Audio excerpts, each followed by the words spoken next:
I'd like to make a couple connections from what we were doing last night to what we're doing this morning, if we could, in our first section on the house of God. And so I'd like to say something about worship more generally considered, and then reiterate a couple points made last night. Regarding worship more generally considered, I've discovered in my studies through the years that there really are, largely speaking, three broad approaches to what we call worship in the Christian tradition, especially here in the United States. And we can designate them all beginning with an R, which may help the memory work. There is Roman worship, there is Reformational worship, and there is Revivalist worship. Roman worship, of course, is the worship of the church in Rome under the authority of the Holy See in Rome. Reformational worship is worship that follows the principle of sola scriptura and seeks biblical authority for what it does. Revivalist worship is worship that is designed to attract unbelievers to the gospel and to persuade them to believe it. And these three broad traditions actually sort of have different criteria for how they measure worship. Roman worship must correspond to the teaching authority in Rome. And before Vatican II, it had a slightly different set of standards, and since 1963, a slightly different set after John the 23rd's work. Reformational worship has as its criterion the teaching of Holy Scripture, and Revivalist worship has evangelistic effectiveness. But what I've also come to recognize is that two of the three share a common understanding of what worship essentially is, and the third doesn't share that. So oddly enough, though you and I think of Revivalist and Reformational as being similar, and what the term we use, evangelical, comprehends both of them, actually when it comes to worship, both Catholicism and Protestantism conceive worship as a meeting with God. And Revivalism conceives it more as a meeting between believers and unbelievers, where the one category tries to induce the other category to become like them. So oddly enough, on that one score, we have greater hope of rapprochement, as it were, between generally Reformational Christians and Roman Christians than we do between Reformational Christians and Revivalist Christians. Because it's one thing to have a different criterion by which we solve a problem, it's another thing to have a different problem altogether that we're addressing. And so at least within Catholicism, they believe that through the Mass they meet with the triune God who makes himself known this way. And in that sense, their conception is very similar to ours, even though their criterion, papal authority, is different than our criterion of scriptural authority. But they share with us this conception that that's what's happening, that we actually meet God insofar as he can be met in that particular place. And so I just mention that as you wrestle with the questions of worship, the whole ox cart gets unsettled depending upon the questions you raise of it. And so at least we have a shared hope in much of Western Christendom that what's actually happening is we're meeting God. O Lord, how shall I meet thee? How welcome thee aright? Or as Calvin, I greet thee, who my sure Redeemer art. A dialogue between God speaking to us in word and sacrament and our responding to him in prayer and praise is a very different understanding than to conceive the meeting as essentially a meeting between humans, some of whom urge the other humans to come to faith in God. That's a very different thing than when you have a meeting between sinners who are reconciled in God himself. And then I'd like to also reiterate, if you could, the first handout from last night to help it shape also what we're doing for the rest of the time. If you didn't receive this first handout with the three triads, it's in landscape mode rather than this way, it's this way. And at the top it has 5 different sets of triads that I suggest are essentially referentially the same thing. As they look at the great narrative of creation, fall, redemption, they're all looking at the same thing, but we can designate those moments differently. And my suggestion is that the second, third, and fourth triads are especially germane to what we call worship. That creation, fall, redemption is not quite so directly that way, nor is the notion of primitive integrity, depravity, and recovery quite so. But when we're discussing worship, it is the presence of God in creation, the banishment from God's presence in what we call the fall, and then the restoration of fellowship between God and his image that is the great biblical narrative that we suggest appears by way of pageantry in what we call Christian worship. It is a pageant in which the once banished children of Adam are now readmitted by God's authority into his presence again in some way, anticipating the heavenly reversal of that reality. And the humans, once united in the beautiful integrity that Milton demonstrates in Paradise Lost, are scattered by their sin, not only alienated from God, but from one another. And then what happens in redemption is those who are far off come near, or as Ephesians 2 says, God has made alive both you, Gentiles, when you were dead in trespasses and sins, and we Jews, us Jews, when we were dead in trespasses and sins, and made the two one. He reconciles scattered parts of humanity into one as they come back into his presence to worship. And then also we can think very well that what happens is the humans are created to bask in the rule of God, and then we arise in insurrection against God and assert our members as rebellious weapons against his rule. And then God, in what we call redemption, restores his good rule over us. And that's where I think the Protestant or Reformational principle of worship is so significant, because we attempt to do in worship what we find authority from Holy Scripture to do. The very effort to do it is an attempt to submit to God's rule. And so in his house, especially when we gather as his people, we wish to eschew all of those big ideas and good ideas and clever ideas that we have and hold those for other occasions, at a barbecue in the backyard, an anniversary, a birthday, whatever. But in our gathering together, we insist upon submitting our activity to the revealed will of God. And so whether we call it the regulative principle or, as I prefer, the royal principle, the point is we are allowing God at least once a week to rule. And so we find what it is that he wants his people to do, and we do the best we can to do it. We don't poll people first and say, what do you like and what do you like? That isn't the issue. At least once, right? As something that sort of gets the compass going in the right direction for the rest of the week, we begin the week by submitting to the will and reign of God. And so in our public assemblies, we ask, what do the Scriptures teach us to do in these things together? And that is a corporate act of bowing the knee to the reign of God that we hope spills over throughout much of the rest of the week, where we continue to try to submit our unruly wills and affections to the perfect rule of God. And that's how worship would contribute to that. So just wanted to remind you that in some sense, that's what I want to bring us back to again and again this weekend. There are 5 legitimate biblical ways of looking at the great narrative of creation, fall, redemption. There isn't just one way. There's 5 different ways of looking at those 3 moments, 3 of which, in my judgment, are fairly germane to the issue of worship. As we turn our attention to this morning, the first section on the house of God,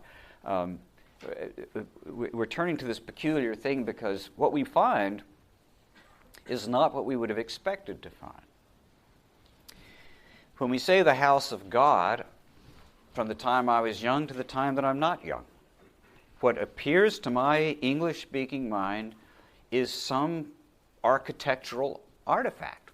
When I say house, I think of something that has foundations and walls, ceilings, doors and windows and so forth. That's what I think of when I think of a house. I can't just eradicate all of my English use of language. It's in there. I don't have the Keanu Reeves chip. I can't just undo what's there. And yet we find, as we look at a biblical theology of this expression, house of God, as we walk through and say, how does that expression appear through the various moments in the great narrative from Genesis to Revelation, we find that there's only 1 or 2 places where it's actually what you and I might call a house. It's almost never architecturally a house. And so that makes us, we have to sort of step back again. And we feel like Buckner. Here comes the ground ball right down the first base line. It goes right between our legs, right? So there it passes on. Jeff's very happy because he's a Yankees fan. In that case, a Mets fan, close enough. But it's almost too hard for us to handle this. And so what I would like to do in our first session is walk through the biblical uses of that expression. Not every last one of them. Don't panic. All right?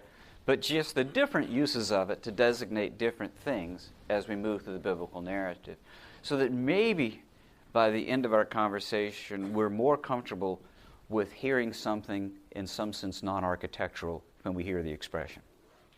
And say, what is it then that we hear when we hear that expression? So the first use of it, as you know, is in Genesis 28, where the expression appears twice, when Jacob has his dream and his vision. And so the now banished human race, removed from the garden, suffering all sorts of heartache and hardship. Cain kills his brother Abel and so forth. Lamech is vengeful. It's a terrible world, awful things happening and so forth. And yet there is still some sort of residual memory passed on through the generations of things were once better. We lived in the presence of God, and it was blessed. When we were in God's presence, everything was wonderful. The tuning pitch was a perfect 440. Everything was just exactly right. And now almost nothing's right. But wouldn't it be wonderful to return to that place and to that person, the triune God whose blessedness sanctified it? And so, after seeing the vision of a ladder that restores relations to heaven to earth, and it could have been a tower, it could have been a number of other things, the term is not entirely clear, Jacob is frightened. How awesome is this place? This is none other than the house of God. Now just stop right there for a moment and think about that. He's out asleep, he's out in the woods, or the field, got his head on a rock. Then he finds another use for it. There he is outside under the stars, we old backpackers would say. And he has a dream. And when he arises from the dream, this is the house of God. What a strange thing to say. There's no house anywhere. He doesn't have a pup tent. There's no Winnebago. Nothing. Right? No Taj Mahal. This is the house of God, he says, right? And this is the gate of heaven. No longer cherubim with swords, but a gate opening to heaven, right? To the blessed realms. Now there's a gate, something opening up. So he takes the stone, he sets it up, and calls the name of the place Beit El, house of God. He calls the place Bethel. But the name of the city was Luz at the first. So now they've got a place called Luz that's now called Beit El in Hebrew, Bethel. They rename it because of this curious event. It's called now House of God, Bethel. And so Jacob made a vow, if God will be with me and keep me in this way that I go, will give me bread to eat and clothing to wear, so that I come again to my father's house in peace. Then the Lord shall be my God, and this stone which I have set up for a pillar shall be God's house. Now he calls the stone God's house. So he awakens from the dream and says, this is God's house. And then, this stone which I have set up for a pillar shall be God's house. Well, it's an awfully small deity if he can fit in a rock. All right? It's a strange thing to call the rock, the stone, God's house. And again, Bet Elohim. And of all that you give me, I will give a full tenth to you. So actually what happens is the text used the expression Beit Elohim twice, both up in the first place when he says this is none other than the house of God, and at the end shall be God's house. But then twice in the naming of the town, find out in Beit El, it's just an abbreviated form of saying Beit Elohim. And so 4 times, and for the first time in Holy Scripture, there is this reference of a house for El or Elohim. And it happens right here. But it's not an architectural place. The only thing material about it is a rock. So there's a dream, a semi-conscious activity. There's a curious dream at that, angels going up and down on something, right? And this is the house of God.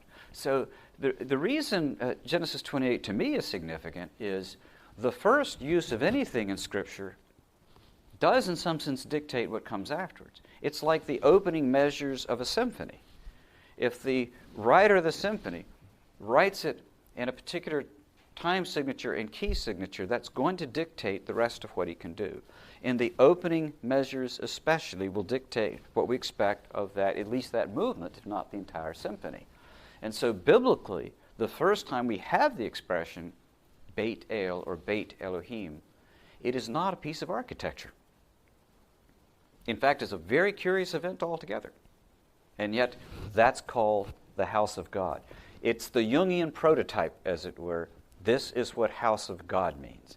And so what house of God means is this little glimpse of those of us down in the banished realm imagining that there might be travel between heaven and earth again, that we might get back to where the angels now dwell.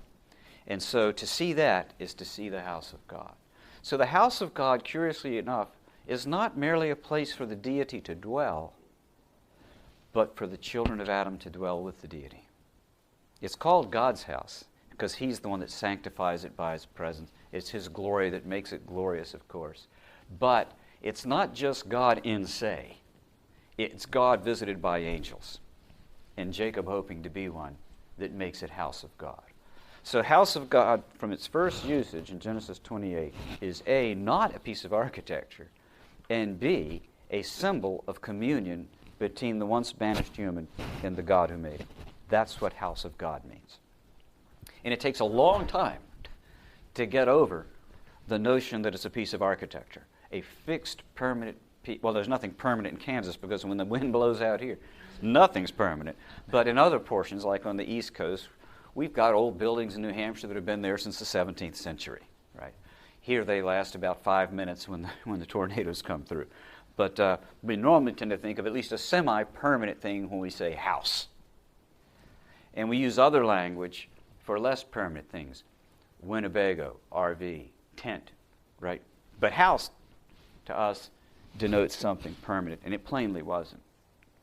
And then the next use of the term house of God is for the tabernacle, instituted in Numbers and Leviticus through the law of Moses. Later it will be the first and second temples, but initially the tabernacle is also a place to meet Yahweh. And note a couple things about this, that now the tabernacle is expressly instituted by God. Jacob just saw it as a dream. There was no command, you shall have a dream, and it shall look like this. Right? He's just there, and he's dreaming, semi-awake, semi-asleep, and he sees this thing. And we might have thought, well, that's just a blip on the screen, right? Curious, but that's all. Curiouser and curiouser, cried Alice, we might say, and just let the whole matter go. But now the tabernacle is instituted by Mosaic law, meaning now that we not merely have kind of a vague memory of one of the patriarchs with a curious event in Luz. Now it's instituted in Israel as a permanent feature of her life that there shall be this enormous tent, about the size of this, maybe a shade larger, called the house of God. We call it the tabernacle, a tent that is in some sense now instituted to be visited and for certain things to be done in it. So now it's no longer just a curious accident or a happenstance. Now it is instituted as a regular part of the life of God's people, that they have a place that's called the house of God. And so just a few texts to remind you of this. Judges 18:31. So they set up Micah's carved image that he had made as long as the house of God was at Shiloh. The house of God, the tabernacle is called there. And their brothers, 1 Chronicles 6, and their brothers, the Levites, were appointed for all the service of the tabernacle of the house of God. The tabernacle called the house of God there. 1 Chronicles 9. Mariot, son of Ahitub, the chief officer of the house of God. So this tabernacle that they were instructed to build is called a house of God. And again, it's not a permanent structure. When it says it was once at Shiloh, this was like a tent, and you could pick it up and take it to another place. My old Timberland 2 by Eureka is still being used today. The students bought it last week on one of their hikes on the long weekend. I bought it in the mid-1970s. It was the highest tech tent available in the mid-1970s. It cost about $170. Now you can get it about $119 because it's the lowest tech thing available. It's the same exact design, and it's actually much cheaper and probably even more cheap in real dollars, because think of the inflation of the difference between the 70s. But it's still working, and it still functions pretty well. And it sleeps 2 normal humans, 3 Gordons. Well, or a whole family reunion of Gordons, but we can certainly fit easily 3 Gordons in it and 2 other-sized peoples. And if we were to say, where has that been? Well, I used to hike with it in the Southwest Virginia when I was in college, Dragon's Tooth and McAfee Knob and Tinker Cliffs and so forth. Then to New England, it's been up on Lake Winnipesaukee and Lake Ossipee and so forth, and it's been at the foot of Mount Lafayette and several other places. It's been up into northeastern Vermont. It's been around a lot of places, right? It's the House of Gordon, but it has no permanent address, right? On the run, on the lam from the IRS, perhaps I am, right? And so I've got something that moves. Well, so also the tabernacle, while called the house of God, does not permanently reside in any permanent location. It moves all around. And so there goes the tabernacle. And the Israelites, as they moved, they took the tabernacle with them. It is the house of God. It's called the house of God. It is not a permanent piece of architecture. And that's very, very significant, isn't it? Because if it's not just a place for the deity to dwell, because heaven is his throne and earth is his footstool, what is the house you would make for me?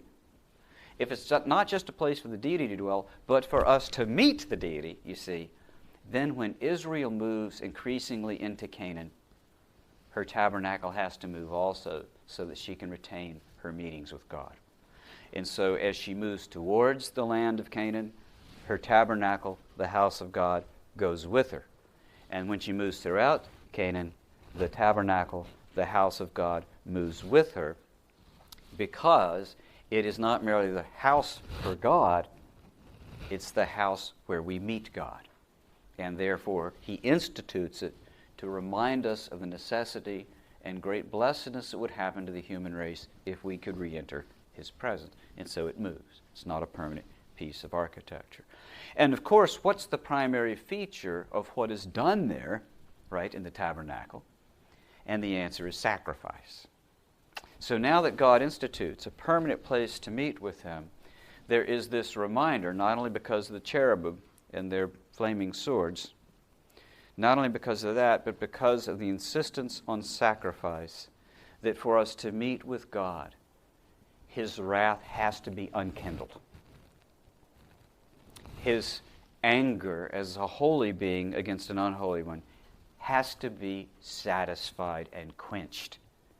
And so, even in this permanently instituted, though moving reality, what has to be done there is priests must offer sacrifices, lest we think that we as the unholy can waltz back into the presence of a holy God until his wrath is propitiated.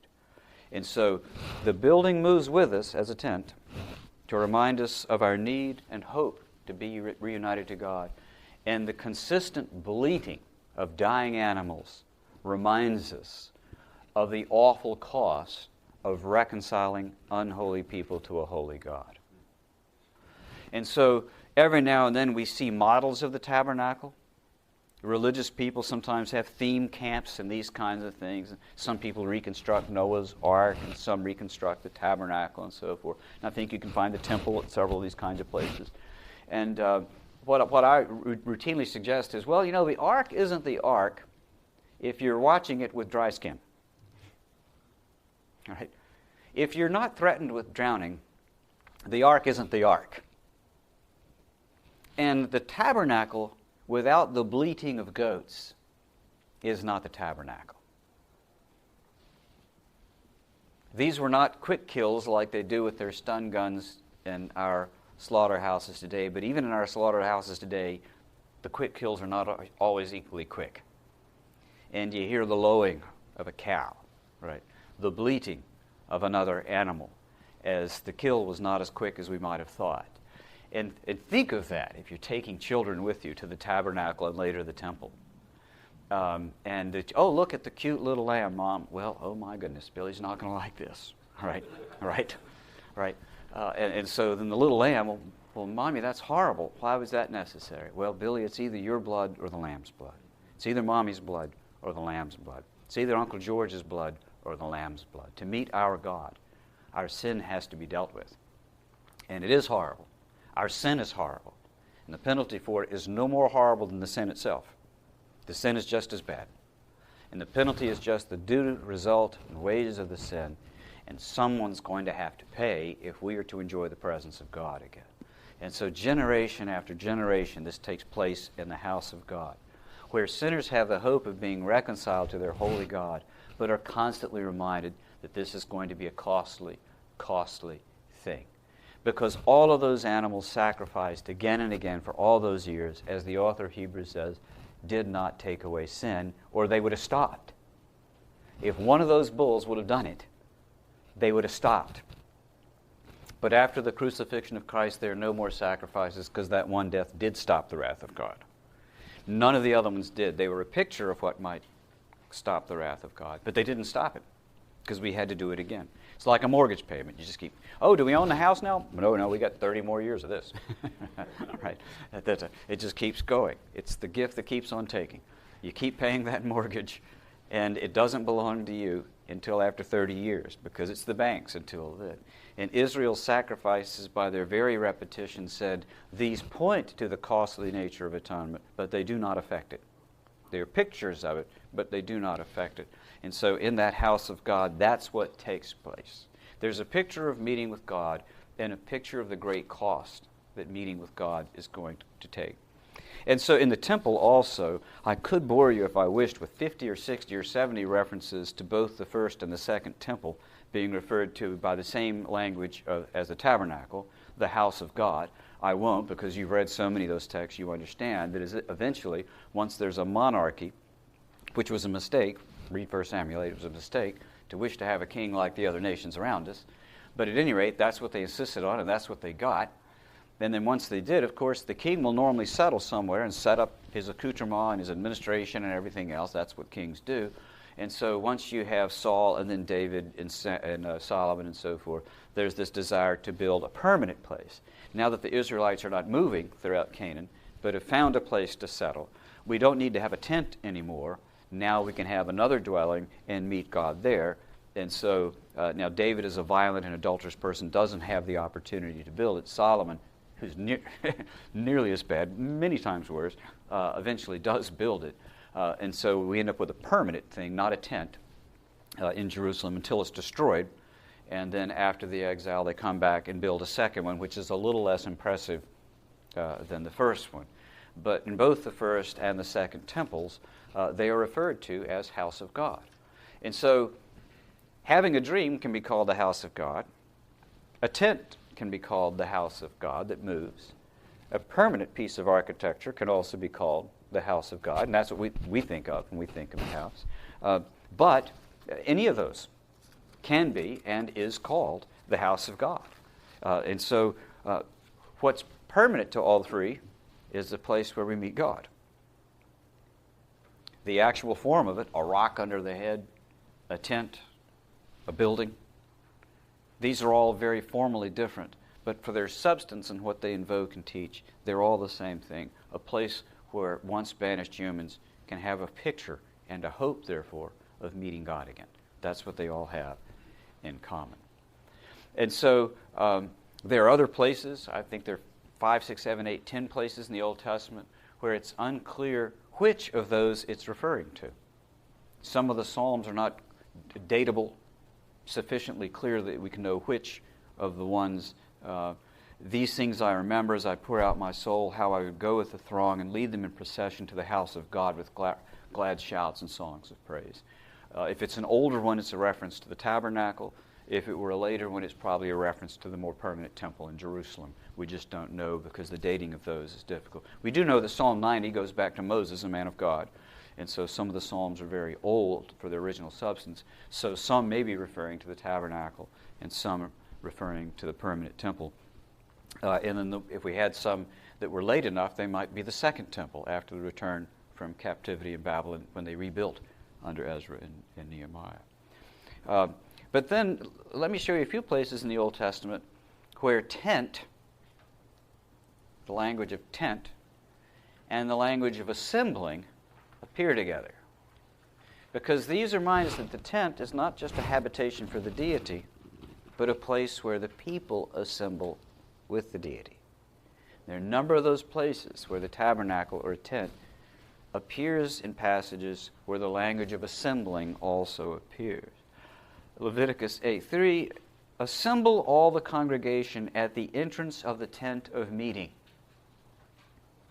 And Moses did as the Lord commanded him, and the congregation was assembled at the entrance of the tent of meeting. It's synagogein that's translated congregation here, and it was assembled, the ordinary language of ecclesia in its verbal form, and they assemble at the entrance, the door of the tent of meeting. The tent there is now a place where the people assemble. So it's not just God's house where he alone is, it's a place where they assemble. In Numbers 3, referring to the Levites, they shall guard over him, Aaron, and over the whole congregation before the tent of the meeting. Isn't that interesting, guarding both? As they minister at the tabernacle. They shall guard all the furnishings of the tent of meeting and keep guard over the people of Israel as they minister at the tabernacle. And you shall give the Levites to Aaron and his sons. They are wholly given to him from among the people of Israel. And you shall appoint Aaron and his sons, and they shall guard their priesthood. But if any outsider comes near, he shall be put to death. Now note they guard the furnishings of the tent of meeting, the laver that they wash in and so forth, probably the Ark of the Covenant and other things, and the candles and the lampstands and so forth. But they guard also the people of Israel. Isn't that interesting? In their priestly duty, they guard the stuff inside the tabernacle, and they guard the people, because the people assemble there. It's not just a place where Yahweh is. It's also a place where the once banished people of God are, and the Levites guard, protect, and preserve both the stuff that's inside of it and the people who gather at its entrance and never go through. The 11 tribes that can't get past that entrance, they guard them also and preserve them. And so there are a number of passages like this where the language of the congregation assembling at the tent reminds us that the house of God is always, in some sense, this, if we could say it in English. The house of God, hyphen, and hyphen, his hyphen once, hyphen banished, hyphen people. Right? Because it is spoken of so frequently as the place where they assembled. It's there again and again. The tent or the house is the place not merely where God is, off on his own island somewhere. It's the place where his people assemble to meet with him. That's where the matter is the case. The same is true of the language of house, bait, and the language of assembly. Sometimes the tent is not referred to as tent, but as to house. And there are many places where the language of house also appears with the language of assembly. In 1 Chronicles 28, David rose to his feet. "Hear me, my brothers and my people. I had it in my heart to build a house of rest for the ark of the covenant of the Lord and for the footstool of our God, and I made preparations for building." But where it says David rose to his feet, the Greek translation of the Old Testament says he rose to his feet in the midst of the assembly and said, "Hear me, my brothers." Now that's implicit when it says, "Hear me, my brothers," that the people are there also. And that was so much the case that the translators of the Hebrew into Greek said, he rose in the midst of the assembly and said, because it's to the people and in their midst that he says these words about the house. In 2 Chronicles 20, verse 5, Jehoshaphat stood in the assembly of Judah and Jerusalem in the house of the Lord. In the assembly of Judah and Jerusalem in the house of the Lord. That assembly is now even described by apposition as the house of the Lord. 2 Chronicles 23, all the assembly made a covenant with the king in the house of God. They all made a covenant in the house of God.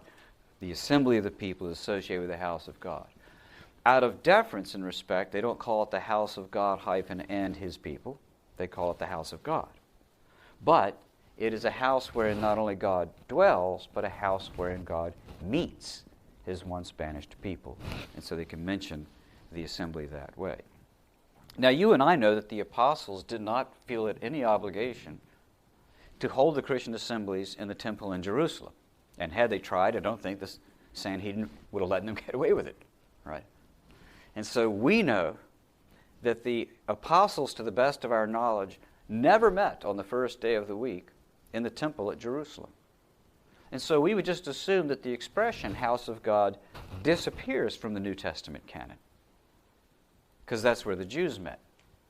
And the Christians are meeting wherever they happen to meet. Catacombs, wealthy people's houses, so forth, meeting all over the place.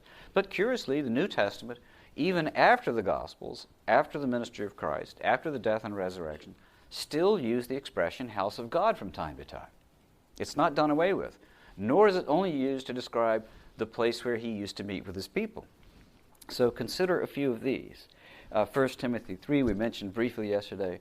I write this in order that if I delay, you may know how one ought to behave in the house of God, as though there is still a behavior in the house of God, and that Timothy, as a New Testament minister, needs to know how one ought to behave in the house of God. And then he says more. Which is the church of the living God, a pillar and buttress of the truth. So the whole thing together.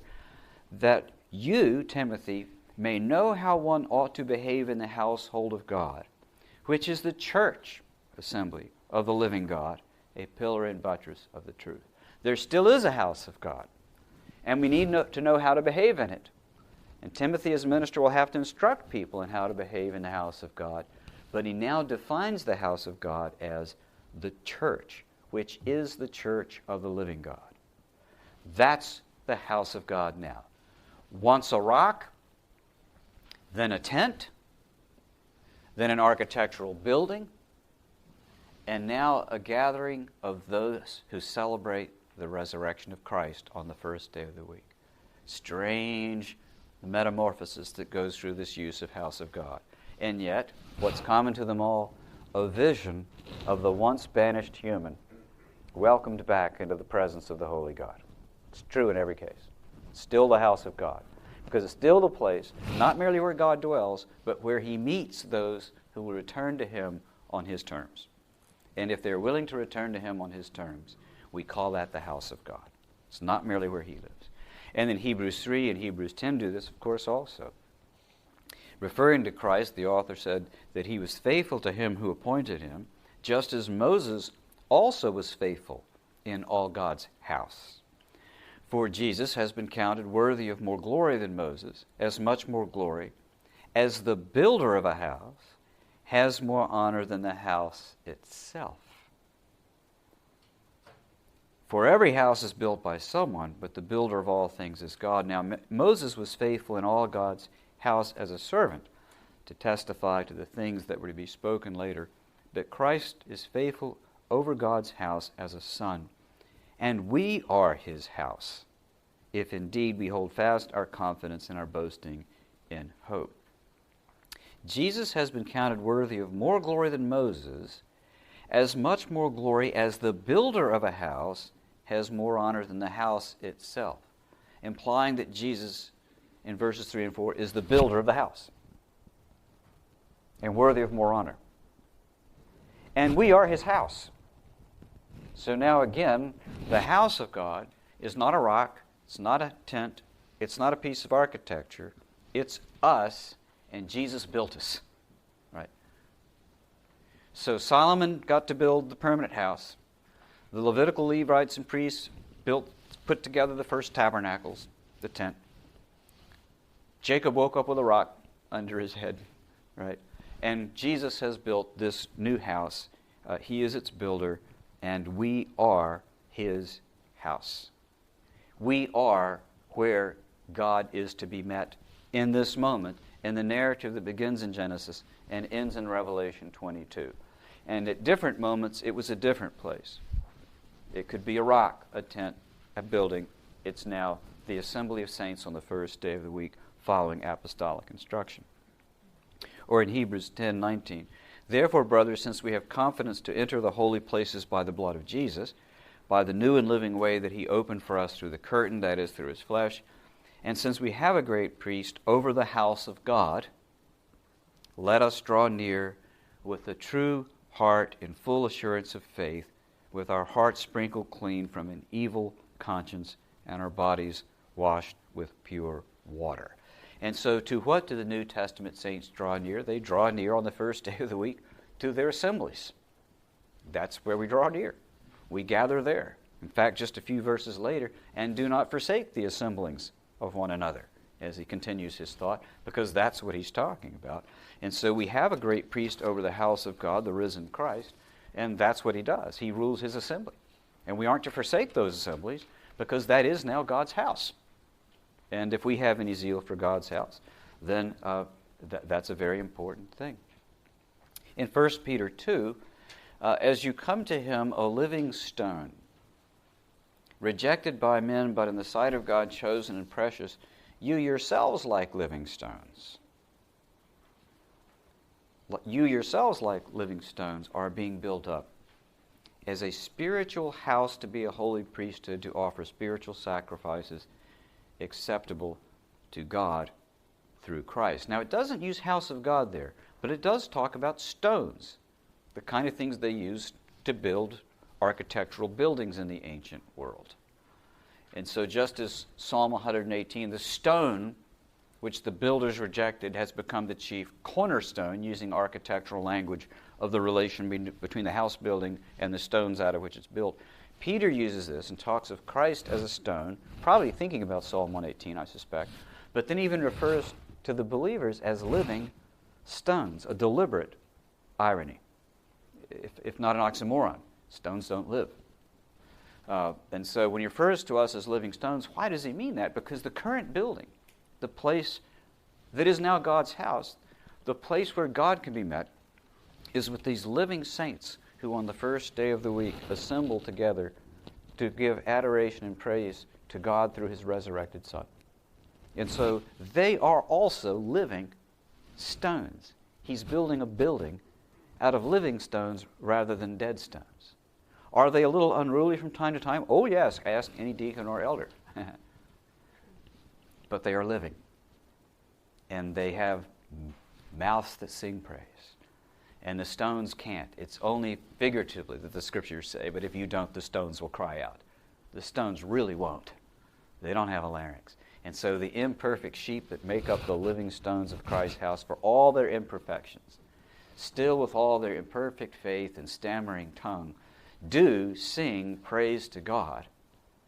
And so they are part of his house for all of their imperfections and flaws. And so they are built up into the spiritual house, a place where God now dwells through the risen Christ. So we are also, in that sense, the house of God. So these are the traits of the house of God. If we look at the narrative from Jacob on through the New Testament writings into the book of Revelation, we find that among these, or especially these traits, are there. They are all divinely instituted. Even Jacob's dream was given to him by God. He didn't get it anywhere else. He didn't go to dreamworks.com and ask for a dream. God gave him this dream, and he was flabbergasted by it. It was God who came into this once banished order and says, you can't live without hope, human. You have to have a glimpse that beyond this life and all its curses and woes, you will be restored to your Maker. And so I'm going to give it to Jacob, and I hope he'll be good enough to pass it on to some others. But it's still divinely instituted. The hope for reconciliation of a once banished people does not reside Tower of Babel in us, storming heaven and recreating a way to get there. The hope resides that God himself will extend the palm of peace, and by his own institution invite us in. And of course, in Leviticus, the remarkable detailed instructions for the building of the tabernacle. Completely divinely instituted. Here's how you're going to do it. He didn't say go out and ask the Israelites what color they like the curtains, right? Or bring in someone to consult from the outside. Here's what it's going to be like. A second trait of this is that the holiness of it is more or less implicit or explicit in different portions of that narrative. When you have the tabernacle, the place that the Levites go into is called the holy place, and the place where the high priest goes once annually is called the holiest place, or the Holy of Holies. It's supremely holy. And all of this reminds us that the holiness of God, contrasted to our unholiness that led to the banishment in the first place, he is still holy. and his holiness has to be regarded as such. And so even when we have a picture of entering his presence, it's not because he has dropped his standards and he is unholy like us, and therefore we all get along, but rather he remains holy. His holiness is what sanctifies the house, and he provides a means of the unholy to nonetheless come back into his presence. And that's why sacrifices, as a third principle, are such an important feature of house of God. God institutes this hopeful thing, reminds us of his holiness and our unholiness that caused the original banishment and separation, and then institutes sacrifice because only an appeased deity can now allow the unholy in. And so sacrifice is the primary activity that takes place in tabernacle and temple. And you say, well, what about singing of praise? Didn't they sing of praise? Yeah, there is some singing of praise. But remember, the Levites are out there working pretty much around the clock, even when the other tribes are not there on the outskirts thereof. And so there's an enormous amount of sacrificing going on. That's the regular activity that's taking place there. And even in the John 2 that we looked at last night, the reason you had money changers is because when people traveled to Jerusalem to offer the sacrifices, it was easier to bring a little money with them than to drag 2 oxen or whatever it was they were supposed to sacrifice. Then they would get there and they would exchange the money to whatever the currency was there and buy an ox or a goat or a pigeon or whatever they needed to sacrifice and take it in there. But it was still, even that's sacrificial. That's why they were exchanging. They weren't just trying to beat the exchange rate. Well, the yen's low today, so let's... It wasn't one of those things. Even that had to do with sacrifice. And that's why in all of the worship which the church offers, we do so expressly and explicitly through the mediation of Christ. The catechisms even say this, both the larger and the shorter, what is prayer? And then it gives their respective answers and always mentions through the mediation of Christ. And that's because sinners don't dare go unmediated into the presence of a holy God. And so even our pious habit of, say, through the name of your blessed Son Jesus or whatever we do, we always recognize that we do not go to God in ourselves. We do not go just as I am. We go just as I am in Christ, right, and by his mediation. And so it is just as I am through the reconciling and mediation of Christ that we enter the presence of God, because he is still holy and we are yet unholy in many ways. We are treasured by him through Christ and by union with him as being part of his holy bride, but we don't look as holy as we're going to in the next life, right? We are still going to have some work done in the transformation that we call glorification. So even now, though we are already united to him, as an act of piety, we address God through the Son. It's the routine way that we include Christian prayers. Or some of them just expressly include him in the process, in which case it need not be invoked at the tail end. It's just we recognize that our access to God is because he is the God and Father of our Lord Jesus Christ. And as such, we are reconciled to him because of the perfectly obedient work of his Son. So as we wrestle with house of God, it seems to me we have a negative task and a positive task. Negatively, we have to disabuse ourselves that the notion house of God is fundamentally architectural. Because the other ways, a stone on the ground, a tent, a group of people who meet on the first day of the week, are manifestly not. And so we have to kind of try to erase the notion that house of God means a building somewhere. And then positively say, no, what it is a house where the God who once banished humans permits them to get a glimpse of meeting with him again.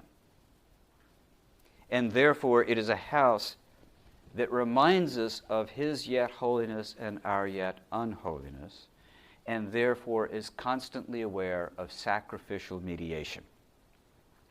And so do this in remembrance of me reminds us, right, that the body of Christ is given for us and the blood of Christ is shed for us, so that we are reminded that our access to God and union and communion with him comes through the sacrificial mediation of the Christ who dies for sinners. That's the truth. These are the truths that are always available. The form that house of God takes can change from a rock to a tent to a building to a group of assembled humans. The reality is that it's a divinely instituted meeting place between God and his yet unholy people, which therefore necessitates a sacrifice to work. Those are the things that are unchanging. The formal matters are changing. But we are living stones. He's building a living building. This is where God now meets people on earth and promises them with a better meeting with a capital M yet to come. It is in this living thing the assembly of yet imperfect saints who, through the mediation of Christ and through his dying and rising, are invited back to the presence of God. And that's why hymns that have as their first verse, "O Lord, how shall I meet thee, how welcome thee," are exactly right. Or Calvin's, "I greet thee, who my sure Redeemer art." Many of the hymns are properly written in the second person and actually address the deity. "Holy, holy, holy, early in the morning my song shall rise to thee." Right? Now, I'm not saying every song has to do that. Some of the biblical psalms don't. Some of them are third person, talking about God. That's fine. Many of them are second person, addresses to God. That's fine too. The particular advantage of the second person ones is they do remind us that we are not merely talking about a God, but we are on his terms, entering his presence again and meeting with him. That's why even in the Christian era, in many of our churches we conclude with the old benediction that goes back to Aaron. Right? "The Lord bless you and keep you. The Lord lift up his face upon you and be gracious to you. The Lord lift up his countenance upon you and be gracious unto you," and so forth. We think of the very presence of God there, right? Who had turned away, as it were, turned us away. And now he lifts up his countenance upon us. It's a remarkable thing. We sometimes will include it at the end, a Trinitarian statement. I tend to prefer to do that, in the name of the Father, the Son, and the Holy Spirit, to make it clear that it's the mediation of Christ that affects what the Aaronic priests did. But we still use it because it's such a beautifully communion-like reality as the God that once cursed, "The Lord bless you." Right? The Lord that said, "Cursed is the ground because of you." Cursed is this. "The Lord bless you and keep you." It's a remarkable reversal of the curse banishment, and a remarkable thing to say in the conclusion. And so when the minister says, "Receive the Lord's benediction or blessing," and the people rise to do so, yeah, we receive it. It's like Ed McMahon sending you $1 million from the lottery, right? It's just the greatest thing possible that the Lord now lifts up his countenance upon us through the mediation anticipated through the Aaronic priests, who were only types of the priesthood of Christ.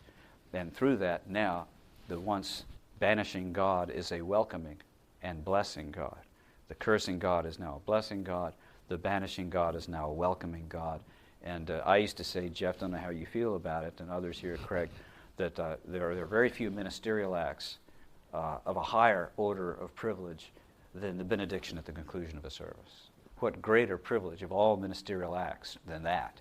It's nearly as great as holding the hand of someone dying in a hospital, where we get to represent the Christ who came not to be served but to serve. We always feel privileged when we have the opportunity to represent him there.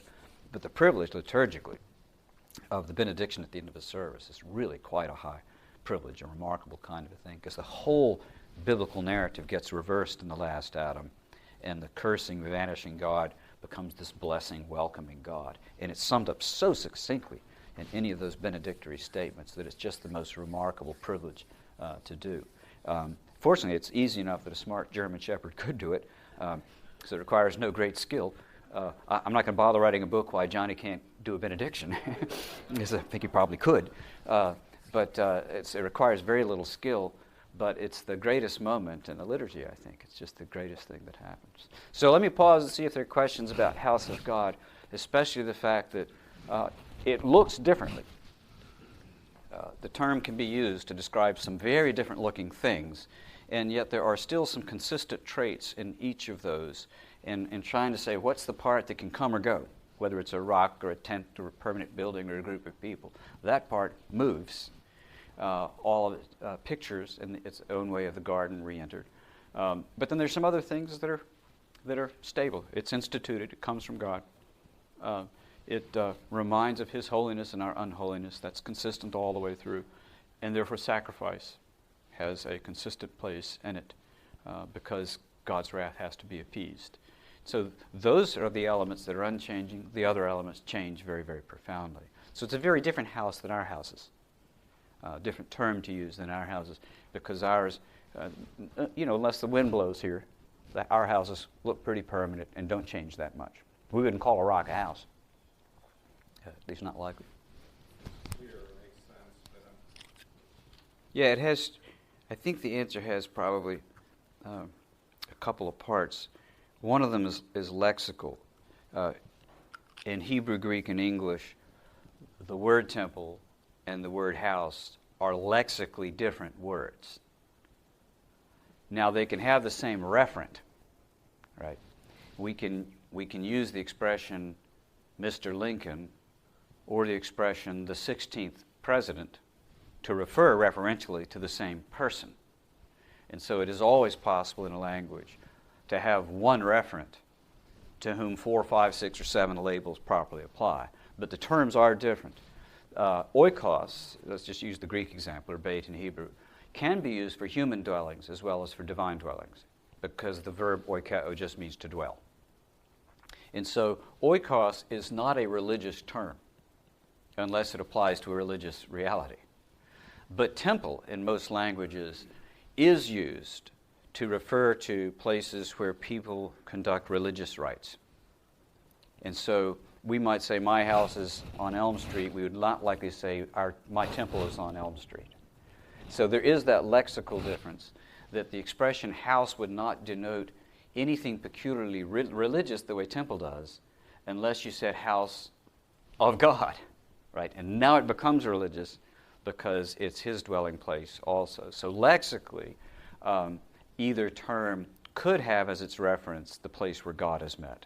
And I think plainly in the scriptures they do. So to the question then about Eden, it may be referred to as either, I think. Because remember, if the concept of what we call temple is it's a place where people meet deities, well, plainly that's what Eden is, right? The deities there speaking with Adam and Eve. They're carrying on discourse with one another.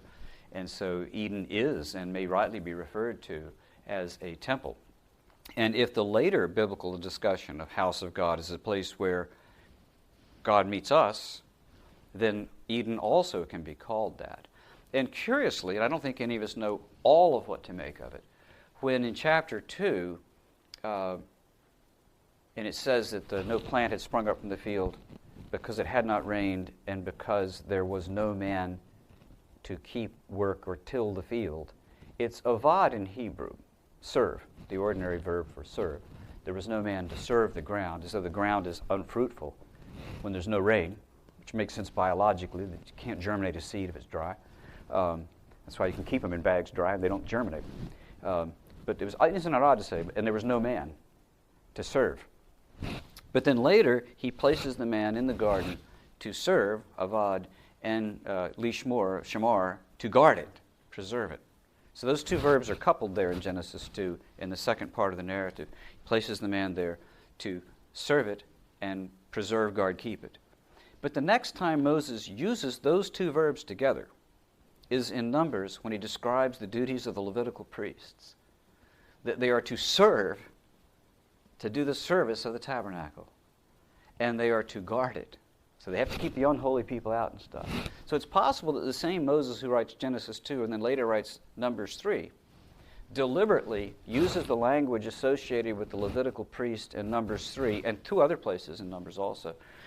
It's possible that he deliberately uses priestly language to describe Adam's duty regarding the Garden of Eden. And if he's intentional about the doubling of those two verbs together, then that is his implicit way of suggesting that the original Edenic garden was a tabernacle, a temple, a place, a holy place, where the human had the responsibility to be its priest in the service of its God. So I still think it is, in fact, proper to think of Eden as a priestly place. Because the pictures of the regained paradise in Revelation, what's the human doing? Offering sacrifices of praise. The human's doing expressly religious activity in the service of God. And so, yeah, I think that those people who see it as that the garden is a kind of a temple are right theologically, even though the term is not expressly applied of it. But it is right to think of it that way. Where they're meeting with God. I think that they should be very aware that they are, as Paul says, an outsider. So all of our efforts to make them feel at home are, in my opinion, misguided. So the analogy I use is when my wife was working at Gordon College while I was at Gordon Commonwealth for a number of years. Sometimes on the fall or spring breaks, international students would not travel back home. It's just a week. It's probably 2 days in travel on either end, hardly worth the expense to go back internationally. So because my wife worked in the student affairs office there, she knew which students were affected, and we quite often would host them in our home.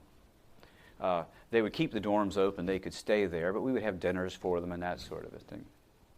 We always wanted the international students to feel loved and welcome, but we knew that we could not make them feel at home. I could never make Mexican food that compared to how this young lady from Mexico City had had it growing up. She knew it was a sorry gringo attempt, right? And so there was no point in even trying to make her feel at home, but there was every reason to make her feel loved and welcomed. And I think that outsiders to the church also are to feel loved and welcomed, but not to be deluded into thinking that they are the children of God if they are not His children. We would harm them rather than help them. When my friends in New Hampshire, when I was pastoring there, would sometimes ask if it'd be okay for them to come to my church sometime, guys that I target shot with or hiked with and those kinds of things, I'd say, sure. And they'd say, what am I supposed to do? And I would say, well, don't pray the prayers, don't sing the hymns, and for goodness sakes, don't put a nickel in the offering plate. Right? But just watch the whole thing and see what's going on. If you were to frame the question, Craig, is what would we do if we attended a synagogue to see what, let's say, Orthodox Jews or Reformed Jews do today? We would go and put on a yarmulke at the door, and we would watch. We wouldn't participate because we believe theirs is an erroneous way of worshiping the God of Abraham. So we wouldn't go as participants, we would go as observers. And that's what I've always suggested to my unbelieving friends, is that they're very welcome to come as observers to see what people who have been reconciled to God in Christ like to do on the first day of the week. So I think that that's what we would say. And what I fear happens in the revivalist tradition is over time,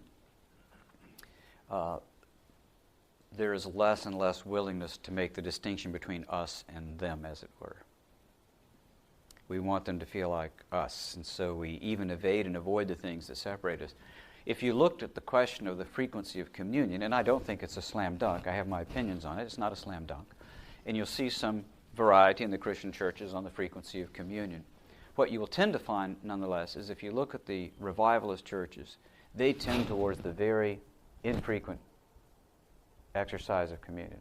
Because, after all, it distinguishes the believers from unbelievers. The Confession of Faith says to put a visible distinction between they who are in the church and they who are in the world. And so one of the purposes of the sacraments is, in fact, to make that distinction obvious. But once the revivalist tradition wants to sort of minimize that and kind of buddy up, well, you're one of us, as though you can kind of sneak them into the kingdom. The guy might wake up one morning and say, I'm not sure what happened, but I think I repented last night. Well, that's not the way repentance works. If you didn't think about it, it didn't happen. It's not like Jacob's dream. And so I think that that's the problem with that heritage, is it's unwilling to make the critical distinction that Paul makes, that outsiders are outsiders, and made to feel loved and welcomed, but not flattered. Every now and then at a Gordon family reunion, some young lady would have had the misfortune at college to meet a young man who was Dutch and bring him to a Gordon family reunion. He was plainly an outsider. Right? Right? He was welcomed and he was loved, but Mr. Vander whatever was 6'5" and counting, because he was still in college. Game wasn't over yet. And he was in the land of the Lilliputes. And he was welcome in the land of the Lilliputes. But he was plainly an outsider. No one said, he's one of us. Right? He's three of us, maybe, but they wouldn't have said he's one of us. And I think that's preserving that distinction is fine. remembering that Paul uses that language in 1 Corinthians. So he normalizes referring to unbelievers as outsiders.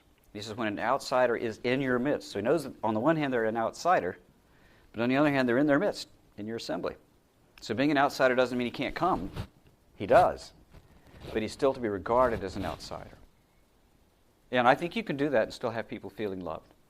Still bring them home and have dinner with them afterwards and that sort of a thing. Every reason to think that, like our international students, they feel loved and welcomed, but they're not at home. And they know that they're in a foreign place. It's fine if they think they're in a foreign place. Good grief, these people are worshiping a deity. Who'd have thunk it? Right? That's okay if they feel that way. Because that's what we're doing. Are there questions about House of God? Yeah, got one back here.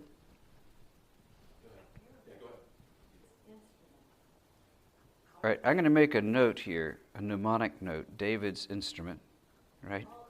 To make sure we don't forget that when we get back to it.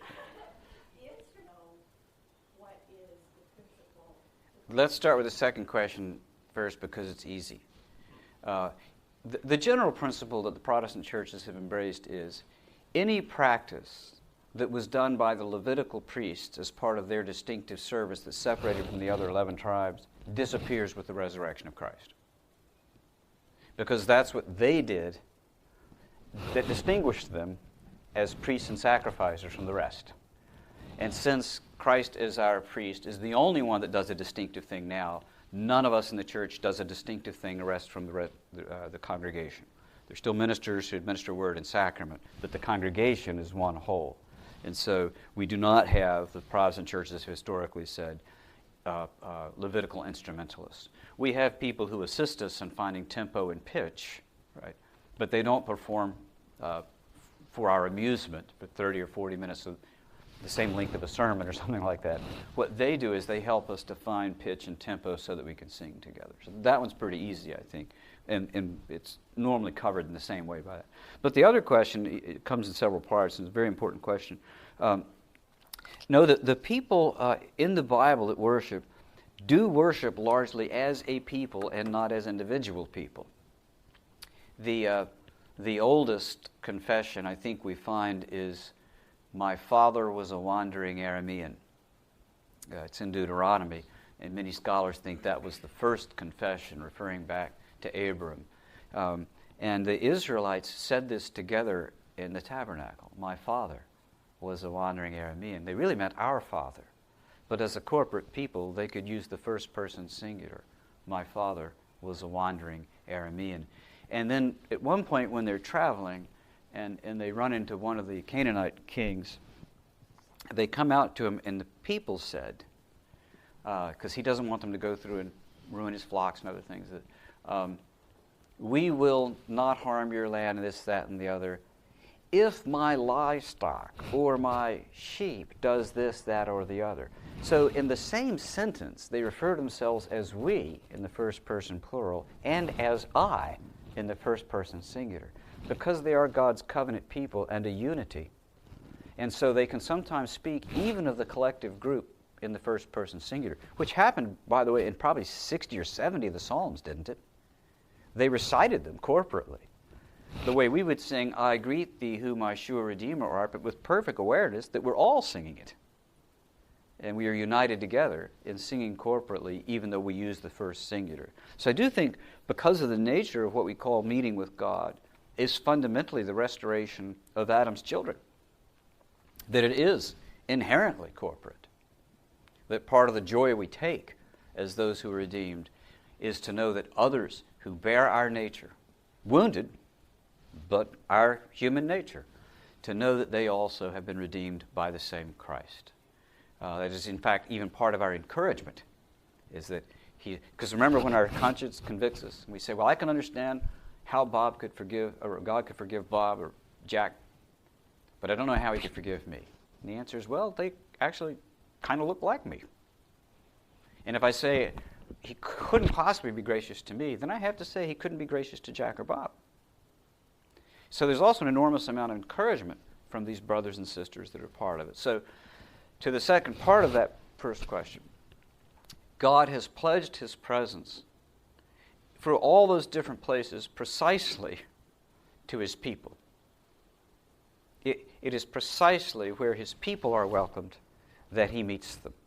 And so know in our individual devotional life, as important as that is for our overall discipleship and following Christ, and to encourage our faint hearts, and to instruct our weak minds, there is no pledge that God would meet us there as in the assembly on the first day of the week. That's where he especially pledges his presence. So it's kind of like if I want change for a $5 bill, I'm collecting coins, let's say. I know that probably the best place to go is the bank. And then I give them the $5 bill, and I get 500 pennies, and then I go back and see if there's any old ones still with some copper in them, with an Indian on them or something. Do I sometimes, while hiking at 5,000 feet altitude in New Hampshire, discover a coin? Yep. But that's not where you go to get change for a 5. So no one wants to say that God couldn't bless or be present in some place other than he's pledged his presence. But it's still important to say this is where he has pledged it, because that's the place where we can be sure that it can be found insofar as it's found on earth. That it might be found other places is like finding a coin outside of the bank. You never know what you might find outside of the bank. But we know what we'll find inside the bank. And so at some point, through sympathy, encouragement, instruction, if we have people say, I just can't worship with other people, we say, well, then do you insist on populating heaven alone? Wouldn't you like to join your voice to others there? And if that's your hope, what do we have to do to help get you there now? Because every other aspect of Christian discipleship is a little baby step that becomes slightly stronger strides as they go. And if you need us to help you with the baby steps, we'll help you with them. But we can't permit you to exempt yourself or others from the blessedness of entering God's presence and letting the redeemed of the Lord say so, and all of them say so. The pictures of Revelation, they just grow in the size. 24 elders, and then this, and then that, and finally a multitude who no one can number.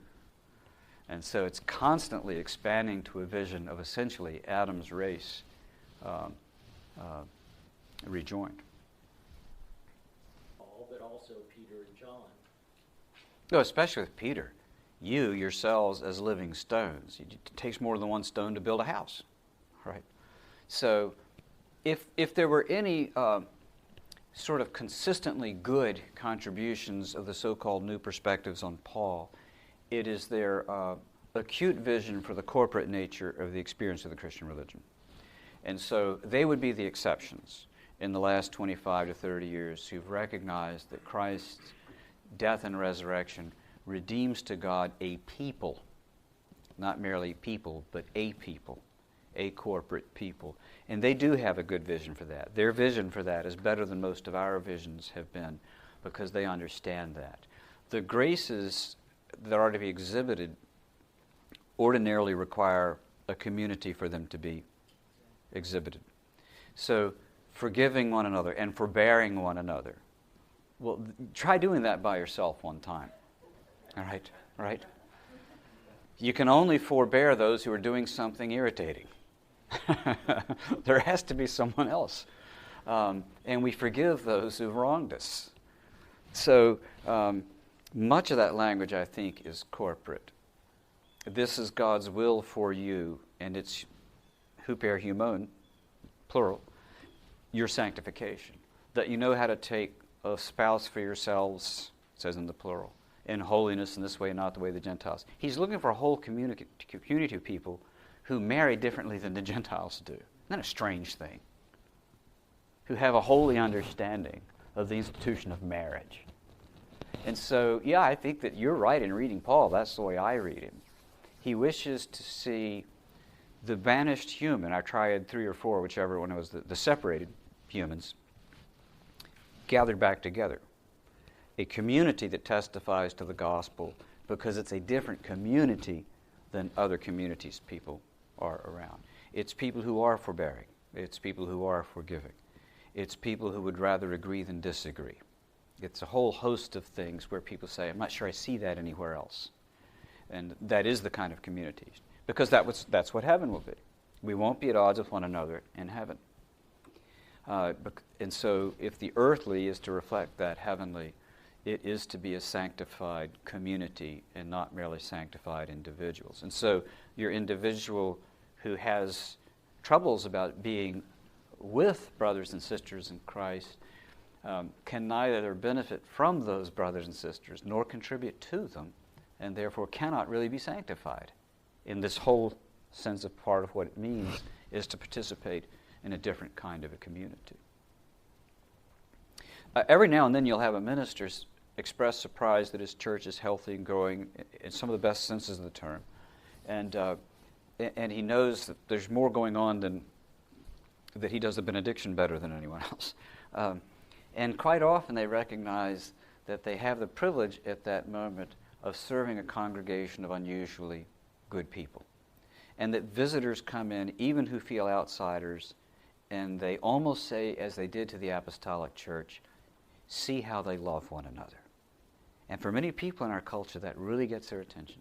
See how they love one another. It was true of the apostolic church, should be of ours, and people would see a vision of not Cain killing his brother Abel, hatred, but through the redemptive work of God, recreating a family of love. And I think that does happen. And many healthy churches are characterized by the fact that they are growing together into Christ. So yeah, I think your understanding of Paul's right. It's also characteristic, however, of our West that we have tended to be more comfortable with the individual than the corporate at times. And that's Christopher Stendhal's wonderful essay back in the early 60s, Paul and the Introspective Conscience of the West, recognizing in the post-Augustinian, post-Lutheran, post-Freudian moment, we're more comfortable in individual terms than corporate terms. But not all humans have been that way. In other cultures, they've been more corporate. Evolution has consummation in the new heavens and new earth? Oh yeah, I think that's what the new heavens and earth are. They are the house of God. Yep, heaven and earth are restored, and God dwells everywhere now. And the earthly realm is not where we're banished from God's presence. The new heavens and the new earth, now the whole of the created order there renders its proper adoration of Father, Son, and Holy Spirit, and the whole thing becomes temple of God or house of God, whichever term you want to use. It does become both that. It's the original creation restored, and the human, therefore, to its priestly service. If you think of the pictures in Revelation, they look an awful lot like the Levitical priest of the Old Testament, a special group set aside, and they're offering adoration and service to God. But here it's a multitude whom no one could number from every tongue, tribe, and nation doing this special cultic act of worship, we might say. And so it's this enormous heavens and earth filled with worshiping, adoring beings. And, you know, the angels might have better pitch than we, some of them perhaps, but their worship will always be less enthusiastic than ours. It will be correct in the sense that Mr. Spock was occasionally correct, but it wasn't a human, right? So angel hearts don't know the burden of sin or guilt, and so they don't sing of the dying, rising Christ the way sinners sing about the dying and rising Christ. And so we sing differently, with a kind of a gusto that they are not privileged to have.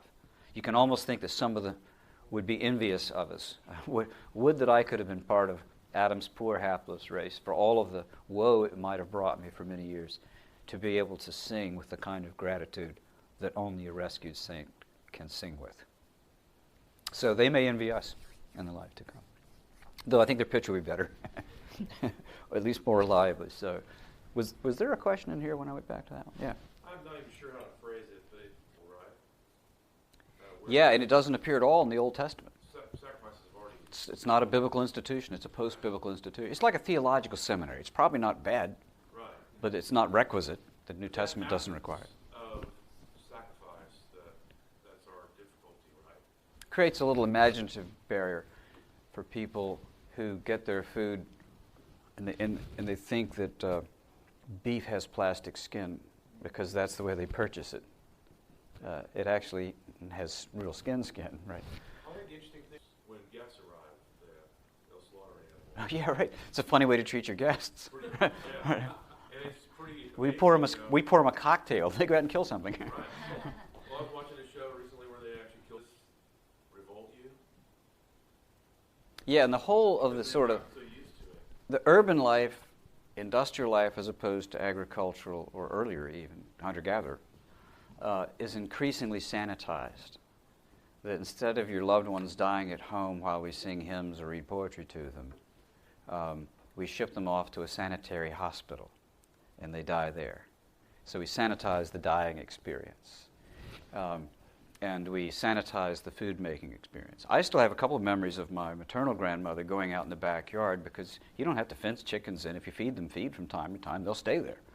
And so there were always chickens out in the backyard. Now, they were eating up grubs and other things too, I'm sure. But she would go out there if she was going to make chicken for dinner. She'd go out in the morning and grab a chicken by the neck, and she'd shake it like this and set it back down. Then it would run around for another minute or so with a broken neck and eventually expire.